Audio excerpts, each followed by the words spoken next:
यह मोहब्बत का तीर है, जिगर के पार हो जाता है। पता भी नहीं चलता, न जाने कब प्यार हो जाता है। दुख की शाम हो या सुख का सवेरा, सब कबूल है जब साथ हो तेरा। मेरा नाम जगत चौधरी है। आज मैं और मेरा पत्नी राधा एक दूसरे के साथ बहुत खुश हैं। लेकिन दोस्तों, मैं बता दूं, ये हमारा प्यार पाने के लिए बहुत से कठिनाइयाँ, बहुत से मुश्किलों का सामना करना पड़ा। आज मैं जगत और मेरे पत्नी राधा का प्रेम कहानी बताने जा रहा हूँ।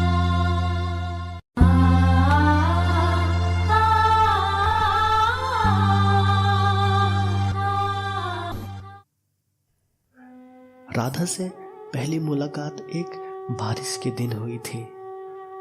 राधा अपने कॉलेज से घर वापस आ रही थी जब अचानक बारिश शुरू हो गई। उस समय राधा एक बस स्टॉप पर खड़ी थी, भीग रही थी। तब मैं भी वहीं था, लेकिन मेरे पास छाता था और राधा को भीगते देख मुझे रहा नहीं गया। फिर मैं राधा से कहा कि तुम भीग रही हो, ठंड लग जाएगी। अगर तुम्हें बुरा ना लगे तो मेरे छाता के अंदर आ जाओ। फिर राधा मेरे छतरी में आ गई। उसी पल उनकी आंखें मेरी आंखें से मिली।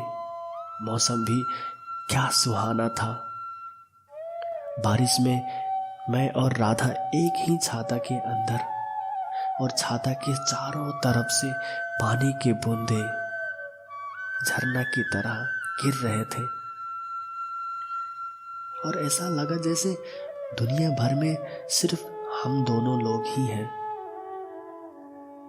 और फिर हम दोनों बातें करना शुरू कर दिए। हमने पाया कि हमारे पास बहुत कुछ समान है।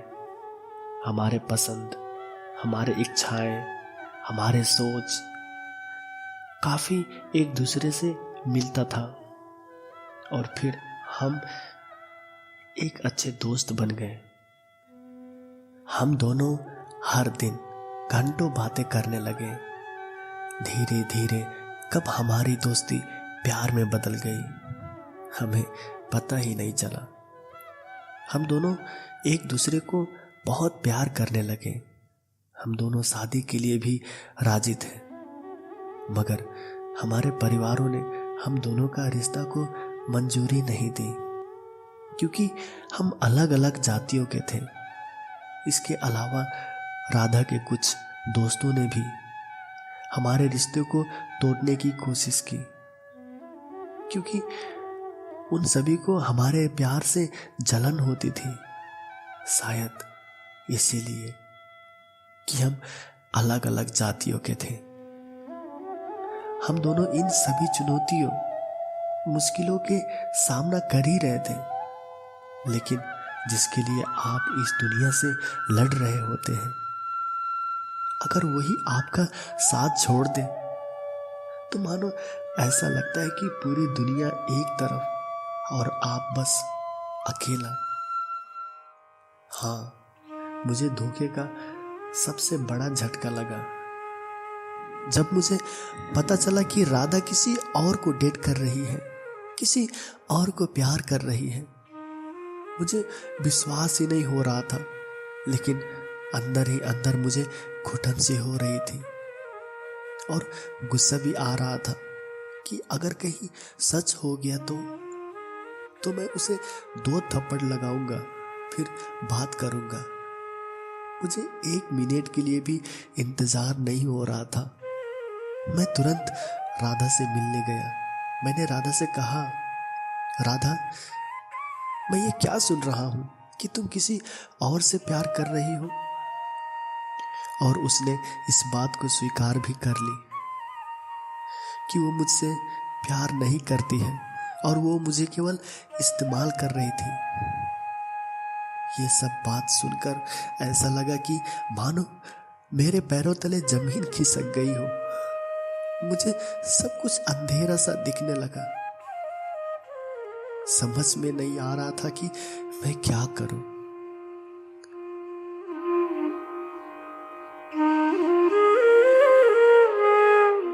राधा मुझे छोड़कर चली गई और मैं इतना सब सुनने के बाद उसे रोकने को हिम्मत ही नहीं कर पाया। हम दोनों बरसों तक नहीं मिले, लेकिन मैं उसे कभी नहीं भूल पाया। एक दिन मेरा एक दोस्त के माध्यम से फिर से मिलने का मौका मिला। हम दोनों मिले और बातें किए और फिर मुझे पता चला कि राधा ने मुझे धोखा क्यों दिया। उसने मुझे बताया कि वो मुझसे बहुत प्यार करती थी, लेकिन वो डरती थी कि समाज हमारे प्यार को स्वीकार नहीं करेगी। मेरी खातिर जगत को मुश्किलों से गुजरना पड़ रहा है। समाज के ताने सुनने को मिल रहे हैं और ये सब मैं बर्दाश्त नहीं कर पाई। इसलिए मैं किसी और से प्यार का नाटक कर रचा। राधा की इन सारे बात सुनने के बाद मुझे राधा के प्रति और प्यार बढ़ गया। मैंने राधा को माफ कर दिया और राधा आज भी उतना ही मुझसे प्यार करती है। हमने अपने परिवारों को समझाया और आखिरकार हमारी शादी हो गई।